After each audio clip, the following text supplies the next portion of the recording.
You've heard the term reincarnation. Roger Dinger operates a Siler City, North Carolina company by the name of Reinbarnation. That word pretty much tells the story. I take old barns and salvage the wood, clean it up, store it until I find something to make with it. What I make is what I call functional art. That involves furniture of various types, just whatever somebody might want. I also make picture frames and mirrors. From Roger's perspective, what he does allows wood from a tree felled many years ago to live on in another existence. I'm taking wood that had one particular life, one purpose, and I've given it another fate, if you will. Consider the piece that Roger was making on the day we visited his shop. This is a dining table that was commissioned about 2 weeks ago. The person who commissioned the table originally wanted a round one, but through consultation decided to go with an 8-sided table with a center drop-in leaf. It would fit their space, and it has more crafted, not quite so tooled or machined look. Those pieces being assembled to make the table came from a barn that was located to the southeast of Siler City. The wood is made, or it came from a tobacco barn in Harnett County, built with gum, sweet gum. Sweet gum is not generally commercially grown or harvested. Since it was used for a barn though, nailed up green and cured in place through the years, the wood was suitable for making furniture. There are a number of advantages to using wood that served another purpose.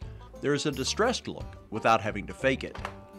It has an antique or vintage look that you just really don't get from new wood. There are imperfections in the wood, such as nail holes in the sweet gum being used for the dining room table.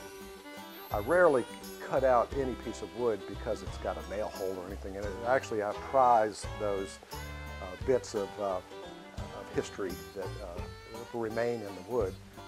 Roger has taken down numerous barns and has plenty of wood ready to fashion into something new. This wood has made some wonderful framing. It's also used as trim around furniture pieces. He knows where every board originated. Here's a good example of some oak. It came from a barn that was built in the pre-Civil War era. Because of how things have gone over time, there is some wood with which he works that is no longer readily available. This is a piece of heart pine, true heart pine, which is from the longleaf pine. And you only find this in really old buildings. This came from a farmhouse that was built in 1837. Longleaf pine was fairly plentiful then, so they would use it for a lot of purposes. But that today would seem a little bit extravagant. Roger Dinger has made his functional artwork from reclaimed wood for over a decade. It was just when he moved to Chatham County, though, that he decided to make a go of it full time.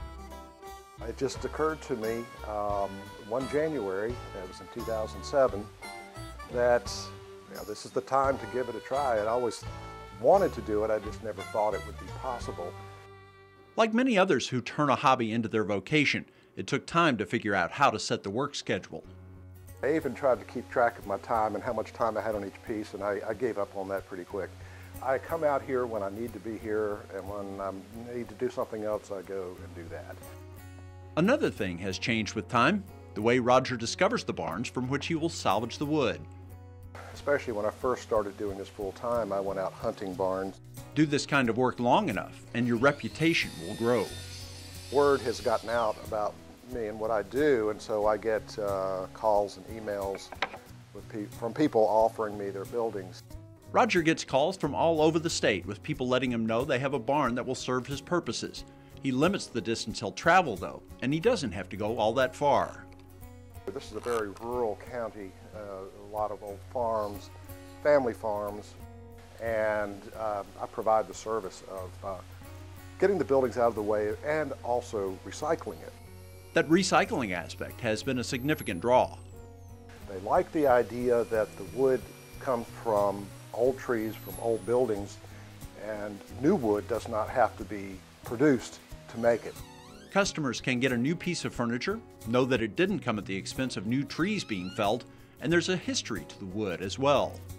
Some people are very fascinated with the fact that this wood was formerly an entity that was used in a very important part of a farm. That history is important to the customer, so Roger takes time to learn as much as he can about the barns. I always take photographs of the barns before I deconstruct them and speak with the owners and find out whatever they might know about it. In going through that process, Roger considers all the others who have worked with the wood he is now using. I often wonder what the original builders of the barn would think of what became of the barns. When he turns out his products, Roger is selling the customer a piece of furniture or a piece of art, but there's something more that he is providing. But I think that there's a need or a desire to be connected more with nature and perhaps with our ancestors in the past. And in a way, what I do with Reinbarnation fills that desire or need.